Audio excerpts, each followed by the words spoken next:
ইমানদার একটা গুনাহকে মনে করে আমার মাথার উপর একটা পাহাড়, এই পাহাড়টা আমার উপর যে কোনো সময় পড়তে পারে। ইমানদার মনে করে একটা পাহাড় আমার উপর, এই পাহাড়টা আমার উপর পড়তে পারে। এই হাদিস দ্বারা বোঝা যায় ইমানদার যখন কোনো গুনাহ করতে যায়, করার সময় তার মনের মধ্যে এই জিনিসটা আসবে, সর্বনাশ, আমার উপর একটা পাহাড়, এই পাহাড় আমার উপর পড়তে পারে। বলেন তো পাহাড় পড়লে মানুষ বাঁচে না মরে? তাহলে একজন প্রকৃত ইমানদার ছোট্ট গুনাহকে আওয়াজ দিয়ে বলেন কিসের মতো মনে করবে?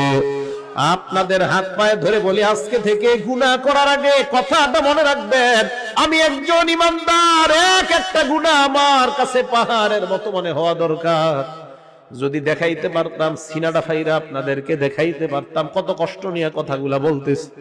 একজন ইমানদারের উচিত গুনাহ করার আগে চিন্তা করা, আমার মাথার উপর একটা পাহাড়। আমি এই হাদিস পড়ে চিন্তা করি, সর্বনাশ, পাহাড় পড়লে তো মানুষ বাঁচে না, এর মানে একটা গুনাহ মানুষকে শেষ করে দিতে পারে, একটা গুনাহ। এবার নবী বলেন, ওয়া ইন্নাল ফাজিরা, পাপাচার বান্দা, ইয়ারা যুনুবাহু কাযুবাব মাররা আলা আনফিহি, পাপাচার বান্দা একটা গুনাহকে মনে করে মাছির মতো, নাকের সামনে দিয়ে চলে যায় একটা মাছি। যে মাছিটা নাকের সামনে দিয়ে যায় আবার আসে, কোনো কেয়ার করে না। একটা মাছি আমার সামনে দিয়ে গেছে, গুনাহকে কোনো গুনাহ মনে করে না। পাপাচার বান্দা গুনাহকে গুনাহ মনে করে না। গায়ে হলুদের অনুষ্ঠান করে, কিছু মনে করে না। সাউন্ড বক্স বাজায়, গান বাজায়, কোনো কিছু মনে করবে না। বিশাল বড় বড় গানের পার্টি করবে, কিছু মনে করবে না। তার কাছে মনে হবে একটা মাছির ডানা আমার সামনে দিয়ে যায় আবার আসে। বলেন তো যদি ইমানদার হয়, ওই গুনাহ কিসের মতো মনে হবে? মনে থাকবে নি? এবার শোনেন, নবী বলেন, যদি গুনাহ হয়ে যায় আল্লাহর কাছে তওবা করো, আল্লাহ তোমার জিন্দেগীর গুনাহগুলো মাফ করে দিবেন। হাদিসের মধ্যে নবী উদাহরণ দিয়ে বুঝায়, লাল্লাহু আফরাহু বিতাওবাতি আবদিহি মিন রাজুল নাযালা মানজিলাত ওয়া বিহি মাহলাকা। কোন বান্দা একটা সফরে বের হয়, বের হওয়ার পর ওই বান্দা সফর করতে করতে অনেক দূর যায়, যাওয়ার পর হঠাৎ বান্দা এক জায়গায় বিশ্রাম নেওয়ার জন্য সফর বিরতি দেয়।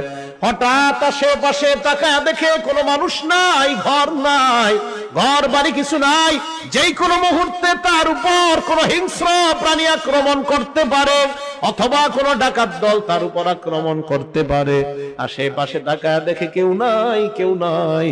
এবার ওই বান্দা, তার সাথে তিনটা জিনিস আছে। এক নাম্বার মাহু রাহিলা, তার সাথে আছে তার বাহন, বাহন। দুই নাম্বার আলাইহা তাআমুহু ওয়া শারাবু, ওই বান্দার বাহনের উপর তার খানা এবং তার পানি তার বাহনের উপর। শুনেন, এক ব্যক্তি সফরে বের হয়, বের হওয়ার পর যাইতে যাইতে হঠাৎ এমন একটা জায়গায় যাত্রা বিরতি দেয়, যেই জায়গায় যাত্রা বিরতি দেওয়ার পর আশেপাশে তাকায় দেখে কেউ নাই, যেই কোনো মুহূর্তে তার জীবনটা চলে যাওয়ার আশঙ্কা।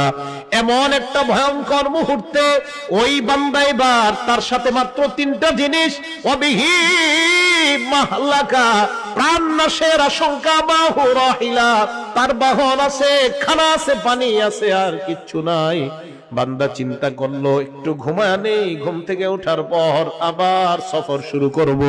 ফানামা নাওমা, বান্দা ঘুমায় যায়। ঘুমানোর পর ফাস্তাইকাযা, আবার জাগ্রত হয়। জাগ্রত হওয়ার পর তাকা দেখে তার বাহনটা হারায় গেছে। বাহন কি হয়েছে? হারায় গেছে। বুখারী শরীফের হাদিস। এখন বলেন তো বাহনের সাথে কি ছিল? খানা পানি ছিল, তাহলে সব গেছে। ফাশতাদ্দাল হাররু ওয়াল আতাশু, প্রচন্ড গরম আবার প্রচন্ড পিপাসা। পানি কই? হ্যাঁ, চলে গেছে। বান্দা চিন্তা করে, সর্বনাশ, আমি আমার বাহন হারিয়ে ফেললাম, খাবার হারিয়ে ফেললাম, পানি হারিয়ে ফেললাম, কি করা যায়?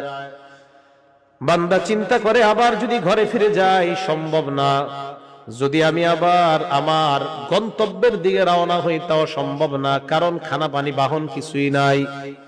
এবার বান্দা আল্লাহর উপর ভরসা করে চিন্তা করে এই জায়গায় ঘুমায়া যাই, যেন ঘুমের মধ্যে আমার মরণ হয়ে যায়, পিছনেও যাবো না, সামনেও যাবো না। বান্দা ঘুমায়া যায়। শোনেন, বান্দা ঘুমায়া যায়, ঘুমায়া যায়, ফাস্তাইকাযা, ঘুম থেকে জাগ্রত হয়। হঠাৎ হওয়ার পর দেখে তার বাহন খানা পানি নিয়ে উপস্থিত হয়ে যায়। হাদিসটা বুঝছেন? হাদিসটা বুঝছেননি সবাই? কিছু কয় না, বুঝছেননি? আচ্ছা, এই যে বাহন আসলো, খানা আসলো, পানি আসলো, বান্দা যে হারাইলো, হারানোর পর আবার ফিরে পাইলো, কেমন খুশি? অনেক খুশি না? নবীজি বলেন এত খুশি হয় বিশিদ্দাতিল ফারহি, খুশির অতি সহ্যে। গ্রাম্য বাংলায় কই খুশির ঠেলায়। কি কয়?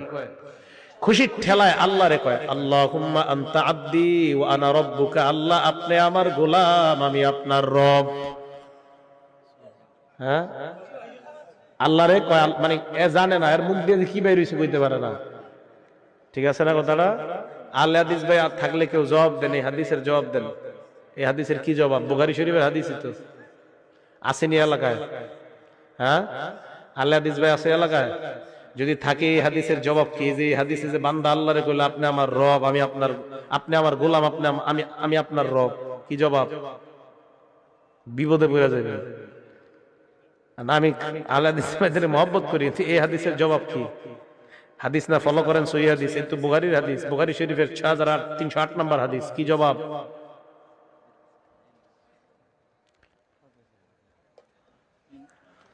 এর মানে বোঝা যায় বান্দার মাথা ঠিক ছিল না। আল্লাহরে কি বলছে বান্দার মনে নাই।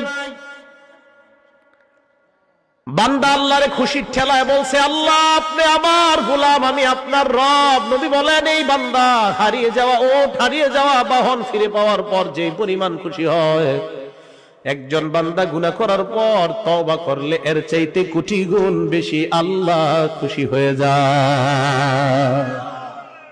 আল্লাহ এত খুশি হয় বান্দা গুনাহ করে তওবা করে আল্লাহর কাছে। তাহলে বলেন আজকে থেকে আমরা ওয়াদাবদ্ধ, গুনাহ করার পর কাউকে বলবো না, বলবো একমাত্র একজনকে। আওয়াজ দিয়ে বলেন তিনি কে? আল্লাহ। তুমি আমার হাত দিলা, পা দিলা, চোখ দিলা, মাবুদ কত গুনাহ করলাম, চোখের মাধ্যমে, হাতের মাধ্যমে, পায়ের মাধ্যমে। আল্লাহ আমার সন্তান যদি কষ্ট পায়, আমি কষ্ট পাই, মাবুদ আমিও গুনাহ করলে তুমিও তো মনে হয় এরকম কষ্ট পাও, কারণ তুমি না আমারে কত মায়া করে বানাইলা। আল্লাহ না আমারে আপনারে মায়া করে বানাইছে। আপনার ছেলে কষ্ট পাইলে আপনার কত কষ্ট লাগে, তো আল্লাহ আমারে আপনারে বানাইছে। এই হাতটা দিয়ে যখন গুনাহ, আল্লাহকে বান্দা এই হাতটা তো গুনাহ করতে দিই।